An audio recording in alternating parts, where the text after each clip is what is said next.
Senator from Oklahoma. Mr. President, last week the Senate voted 97-1 to reauthorize the African Growth and Opportunity Act for 10 more years. That's called AGOA. It was first enacted in 2000, so the 10 years were up and we had to get it restated. Now, it provides the African countries with duty-free access on most of their exports to the United States. And I've been a long supporter of AGOA, of the program, and it's done a lot to improve our trade relationship with the continent of Africa, primarily sub-Saharan Africa. Since 2002, annual trade between the United States and sub-Saharan Africa has increased by almost 50%. So it's very, very successful. And it's also been estimated that the Chamber of Commerce has estimated that it has had the effect of increasing 300,000 jobs in sub-Saharan Africa and 100,000 jobs here in the United States. Trade with Africa is important because many of the world's fastest growing economies are in Africa. According to an analysis that was done for The Economist magazine, 6 of the world's fastest growing economies were in sub-Saharan Africa in the 10 years that it was in effect. Now, this is going to continue. And I've seen it firsthand. Every time I go to Ethiopia or Rwanda or Tanzania or many of the other countries in Africa, I see more and more cranes that are going up in bigger and better buildings. It's really a live spot in the world. The infrastructure in places like Rwanda and Tanzania is high quality. People who go to Rwanda come back with memories of something that is a modern city, not a third world country as it has been in the past. So we have just really good things that are going on there, and we need to continue to build on their trade infrastructure, roads, highways, seaports, railways, airports to help their economies grow. Now, for too long, sub-Saharan Africa has been ignored as a trading partner by the United States. I've been to Africa probably more than any other members have. In fact, there was something very critical of me just last weekend in one of the presses. If I can find it here, I'll state what it was. But anyway, they were critical of the attention that I've been paying to Africa. And I can remember where the United States had the same problem. We ignored Africa. Back when we were going into the Bosnia thing, I was kind of leading the effort to keep Americans from going into Bosnia. This has been back during the Clinton administration. And the excuse that they're using was we have to get into Bosnia because of ethnic cleansing. And I said on the Senate floor, I said for every person who's been ethnically cleansed in Bosnia, there are 100 in West Africa. And I can, just last weekend, Vice, a satirical show on HBO, tried to connect me to a law that was drafted by the parliament in Uganda. You know, it's something I've always opposed. However, there are things that are going on in all these countries that need to be looked into. My work in Uganda started many years ago to help an end to the Lord's Resistance Army. I know a lot of people are fully aware of that now, but they weren't back then.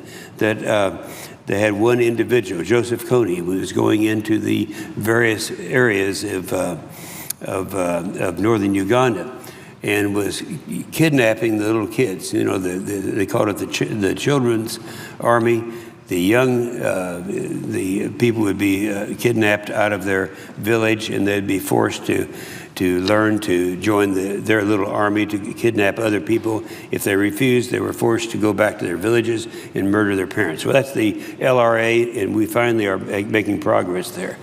But other countries around the world are not ignoring Africa's potential like we have been. Brazil and China have already secured preferential trade agreements with Africa. You know, every time you see something that's new and shiny in Africa, it comes from China. And so the economic partnership agreements of the European Union, they've been all signed. So we were kind of left out of this in AGOA has been a worthwhile program, but we need to start looking ahead to the future. Nearly 1 billion people live in sub-Saharan Africa, and individual countries over the decade or two will reach a point where they are competing head-to-head with many other countries around the world. Our thinking about trade with Africa needs to be mature as their economies grow. And that's why we have offered the Africa Free Trade Initiative Act, or amendment number, it's modified amendment number 1312 to the Trade Promotion Act. We're doing it jointly, myself and Senator Coons. Now, this amendment requires the President to establish a plan to negotiate and enter into free trade agreements with our friends in sub-Saharan Africa. African nations want to enter into free trade agreements with us. When I was in Tanzania earlier this year, I met with Richard Sezibera. Richard Sezibera is the Secretary General of the East African Community.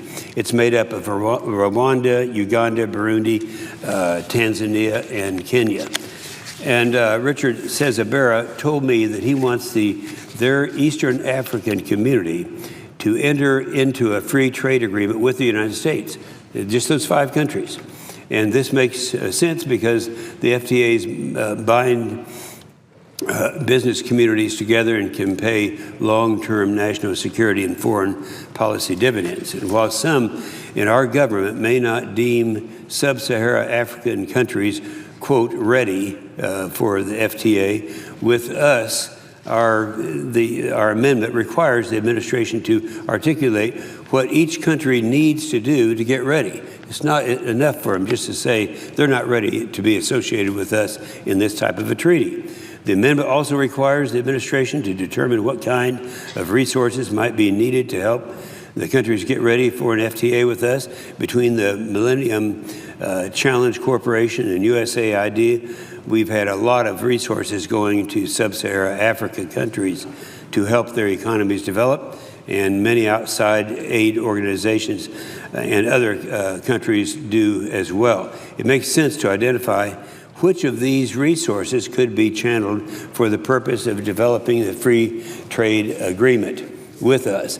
You know, we had a great guy, unfortunately he's leaving USAID, his name is Raj Shah. He has taken a personal interest in Africa and developing relations with Africa. Well, the USAID has a large trade focus, but much of its work is geared toward helping small businesses in places like Tanzania grow their exports. Now, this is good.